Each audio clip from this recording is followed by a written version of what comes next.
They're doing a replay. You can go on WWE.com's website. CM Punk is still listed as an active member of the roster. He's not fired. If I wish death on my boss, I'd be out the door. Yeah. Which makes part of me think that this is a work. Now, as for the mark mode that I'm getting into, I've never been so supportive of one wrestler one athlete in my entire fucking life. I'm at that point where I don't want to go to SmackDown. And when I do, this is all going to be worn. And if they tell me to take off my CM Punk shirt, I'm watching the rest of the show shirtless. And if they throw us out, I want my money back. I want my fucking $55+ that I paid for this SmackDown ticket that I'm driving to. I'm putting money in WWE's fucking pockets.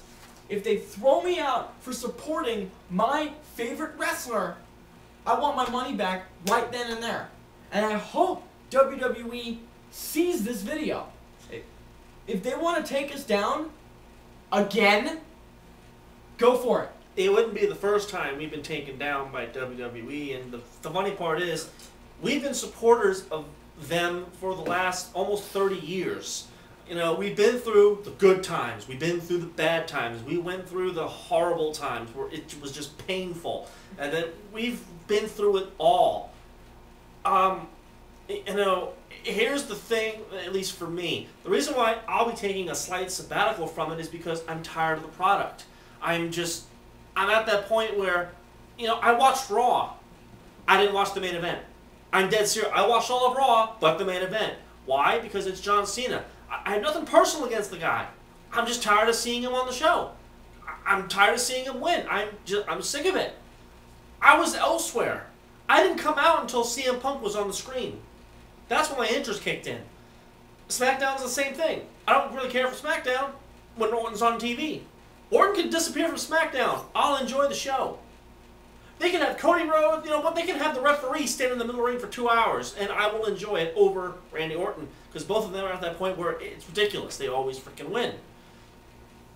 Raw, which was hysterical. A stupid concept. Spin the wheel, make a deal, Raw roulette. Hey, where did that come from? Yeah, WCW. Nothing original, go figure. And why does that one make the most money and draw the ratings and make the good show? Because there were only 2 segments. One with Shawn Michaels and one for the Nitro DVD. Everything else on the show was wrestling.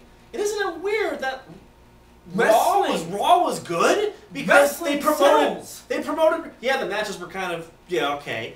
But you had wrestling matches. No power to the people texting bullshit. No Vicky Guerrero banned from ringside. No stupid arm wrestling contest. No stupid fucking dance-offs. None of that stupid. No arm wrestling contests. Shit. No segments for 50 fucking minutes of talking about some goddamn movie that we're not going to see.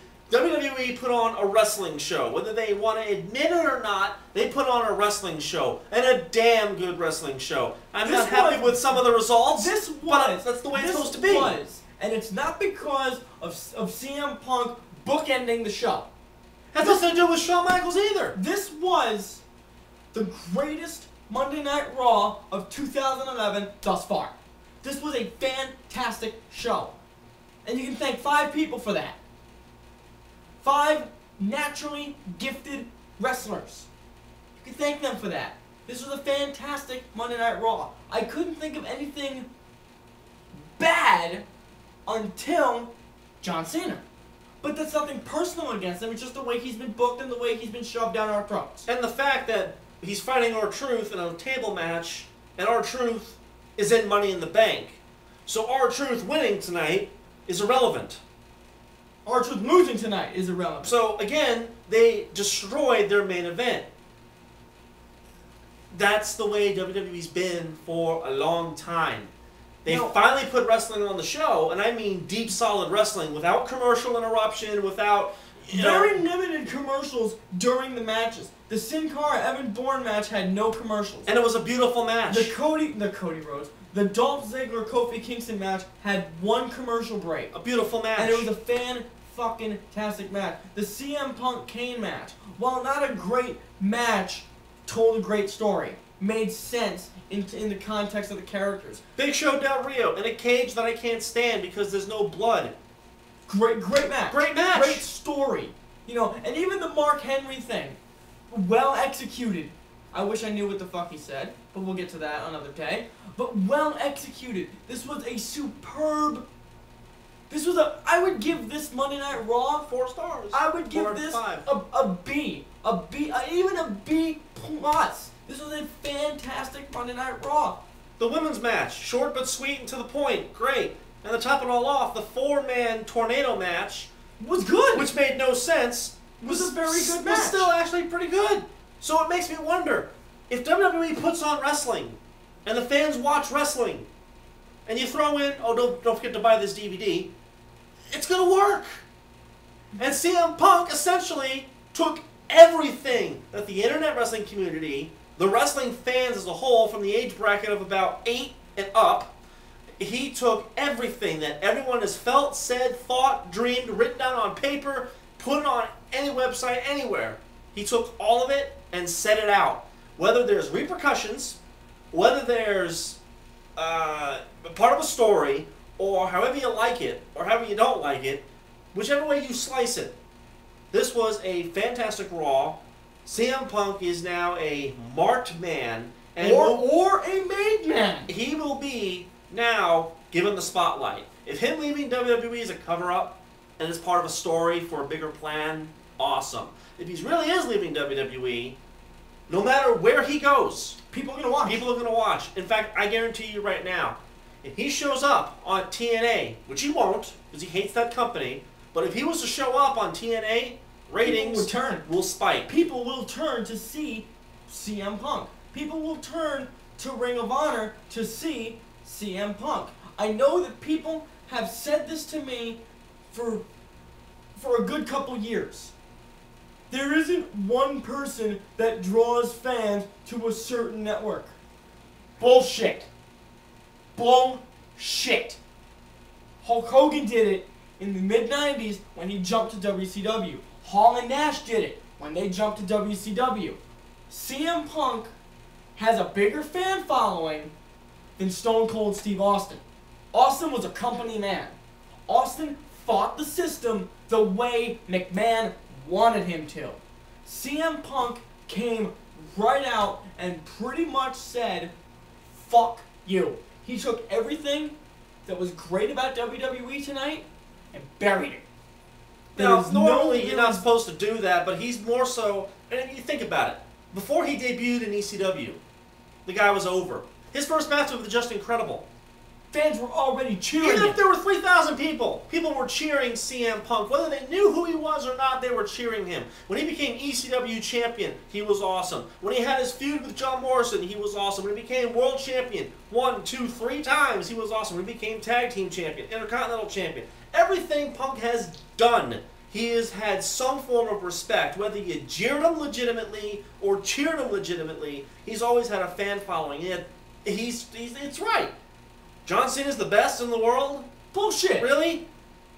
So, again, 1,000 applause to CM Punk, and I cannot wait to see the fallout of where this is going. Yes, I'm going to SmackDown, but right now there's not a lot of people left on WWE TV that I really care for. 2 of them had the match of the night tonight. And they're... I'll let you figure out who those are. Yeah. Without it, well, okay, 3 guys. There's 3 guys on the show that I care about now. Okay. One of them was in a cage. But I'll let you figure out who the other 2 were. I'll let you figure out who the other 2 were that had the match of the fucking night. Watch Monday Night Raw and listen for the loudest sounds of the night. That match is match of the fucking night. And those 2 guys that I'm not going to mention because I want you guys to figure it out, they stole the show. They blew the roof off the place. They stole the show for a good 10 minutes. Again, this is going to be, it's always weird that around the summer, they always think of something. Last year, it was the whole Daniel Bryan thing. And Nexus. So maybe this is part of it. Maybe this is their summer story to get people interested in WWE again. This is what I'll say. That is something I thought about. On a final note, this is what I'll say. If this is a work, like I said before, this is the greatest work in pro wrestling history. If this is a shoot, this is the greatest shoot in pro wrestling history. But I will say this. I'm not going to go full on and say this is 100% shoot. I can't confirm that. I'm just a wrestling fan. I'm putting out my opinion. Do I think this is a shoot? Yes. I think this is a full-on shoot. Sure came off as one. But if this is a work, and I, like 5 million other people, am just getting my strings pulled, and I'm led to believe that I'm just a fucking sheep who's following the if this is the reaction that Vince McMahon wants, he's got it. He's done something brilliant here. If this is Vince McMahon, he's done something brilliant here. And this is what I'm hoping for. In my heart of hearts, I'm hoping that CM Punk leaves and recharges his batteries and comes back at the Royal Rumble. If it doesn't happen, whatever. If it does happen, I will be more than happy to say that I was dragged along this roller coaster ride and that I was a sucker for 6 months for that kind of payoff. This is the kind of thing that works in WWE TV. The shocking thing is, it's a PG show. They've been moving away from that since they started doing Tough Enough, but never on this kind of level. WCW didn't even do this kind of shit. This is the toughest thing to comment on as a hardcore wrestling fan because I don't know where it's going. I'm not saying to know that all wrestling fans should know where the storyline is going. Whether it's a story, if it's not a storyline, I still don't know where it's going. If it is a story, I'm blind. I have no idea where this is going. I'm anxious to see the fallout. If Punk shows up on TNA, I'll watch. If Punk shows up in ROH, I'll watch. If Punk comes out and says, I fucking lied to you all, that's what a heel does. A heel lies. A la Chris Jericho, I'll watch. Right now, all my attention is on CM Punk. Because without a doubt, in the American wrestling world, and probably now in the Japanese wrestling world, he's the biggest star in the world. This is something that wrestling fans have waited for a long time. Is it a work? We're not sure. But other than that, that is all the time we have for this week. Send in your comments. All you people that recently subscribed, thank you. That's cool. Spread the word. And this is my co-host, BM. We haven't seen him in a while, but for these reasons. There are reasons, but yeah. And we will see you next time. Send in your thoughts, send in your comments, and all that stuff. And we will see you next time.